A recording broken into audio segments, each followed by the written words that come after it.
saudaraku, kita ini semuanya untuk itu nggak jadi begitu aja. Atau kalau kita berdoa jadi begitu aja, tidak. Ada bahagian kita yang harus kita lakukan. Yang dalam Efesus 4 ini yang paling penting adalah semua kita harus berubah menjadi kejadian baru. Amin. Ya, coba saudara baca ayat 17 sampai ayat 32. Saya tidak usah baca semua, nanti saudara baca. Judulnya manusia baru. Saya dan saudara harus jadi manusia baru. Amin. Amin. Saya bacalah ayat 22. Sama-sama kita, ayat 22. Yaitu bahwa kamu berhubung dengan kehidupan kamu yang dulu harus menanggalkan manusia lama, menemui kebinasaannya oleh nafsunya menyesatkan, supaya kamu dibaharui dalam roh dan pikiranmu, dan mengenakan manusia baru yang telah diciptakan menurut kehendak Allah dalam kebenaran dan kekudusan yang sesungguhnya. Begitu kita selamat, yang berubah terutama dalam roh kita, dalam hati kita.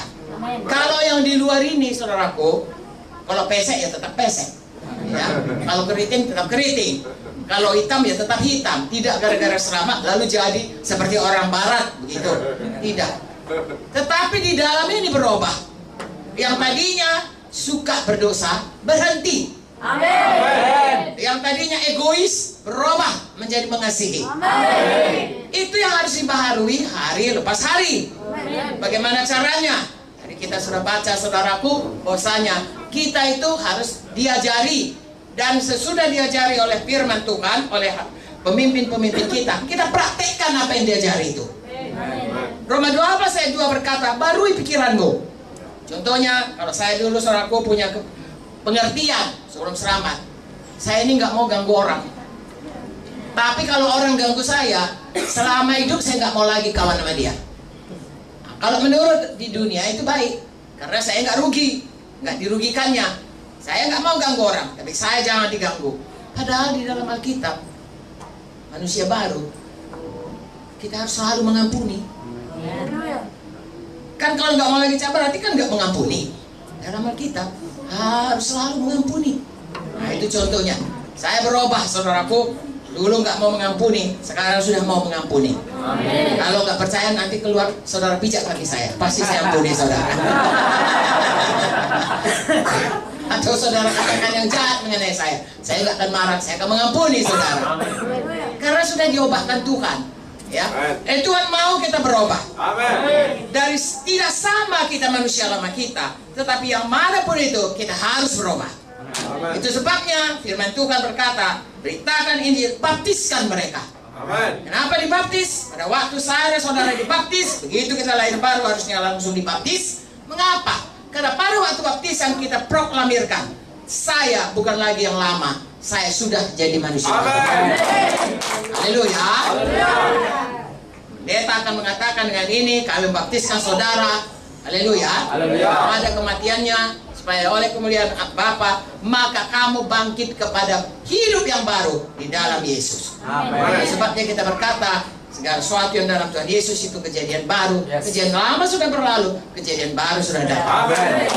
Ada nyanyian berkata, aku masih seperti dahulu, dan saudara tidak boleh lagi menyanyikannya. Iya kan? Kalau saudara bilang aku masih seperti dulu, tidak cocok dengan firman Tuhan. Saudara harus berkata, aku sudah jadi kejadian yang baru. Dan terus dibaharui. Kalau saudara lihat di sini ada beberapa contoh, ya. Ayat 25 sampai ayat 32. Kalau dilihat itu, pertama sekali yang paling penting berubah adalah mulut kita. Yang dimulai dari hati kita. Ayat 25 berkata, buanglah dusta. Berkatalah benar seorang kepada yang lain, karena kamu sama anggota.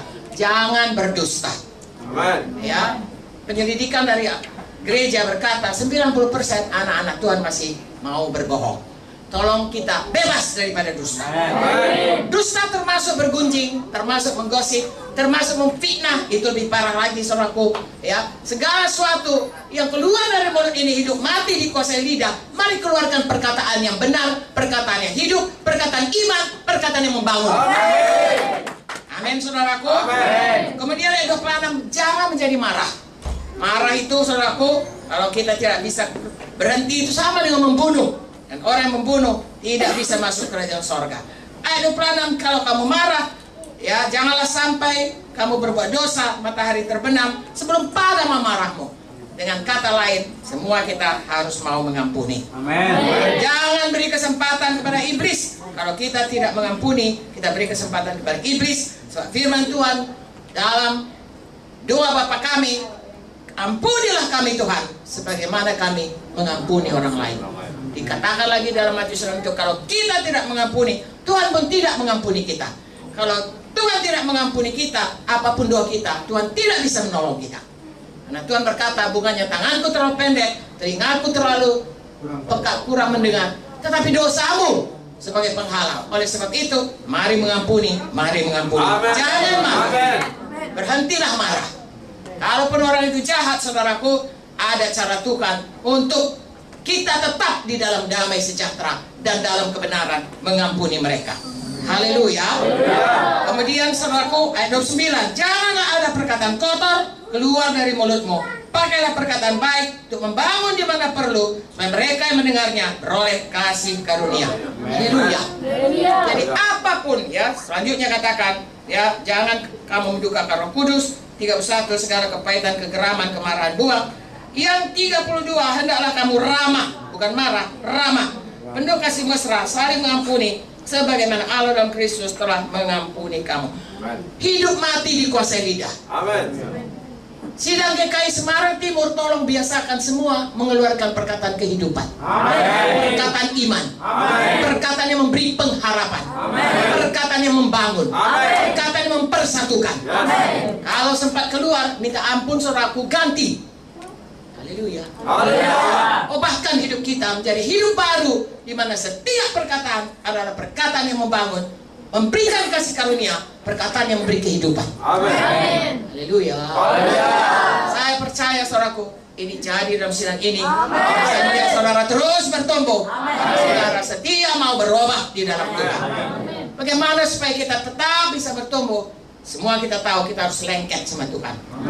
Jarang melekat berbatang. Saudara harus tetap melekat kepada Tuhan. Yesus sudah di sorga. Bagaimana kita tetap melekat? Ada Roh Kudus. Roh Kudus berikan Tuhan kepada saudara. Patuhi Roh Kudus. Apa yang dikatakan oleh Roh Kudus? Saudara tahu Roh Kudus seperti polisi. Tidak ada dia katakan, tapi dialah yang selalu mengingatkan kita. Saudaraku, kalau saudara langgar lampu merah, Pak polisi prit, nggak langsung dihukum, diingatkan. Bapak langgar tadi ya, saya beri peringatan. Betul? Nah, saudara kemudian berbuat apa? Diingatkan. Saudaraku, jangan dilanggar terus, nanti ditangkap polisi. Kalau di dalam dunia, saudaraku, dalam kehidupan kita, kalau kita langgar, yang mengambil kesempatan adalah setan untuk membuat segala macam hal untuk menyulitkan kita. Karena apa? Karena kita tidak mau bertobat. Saudaraku, mari semua kita bersungguh-sungguh hati mau dekat, melekat kepada Tuhan. Amen. Dengan tetap patuh kepada Roh Kudus. Satu lagi, patuh pada firman Tuhan. Amen.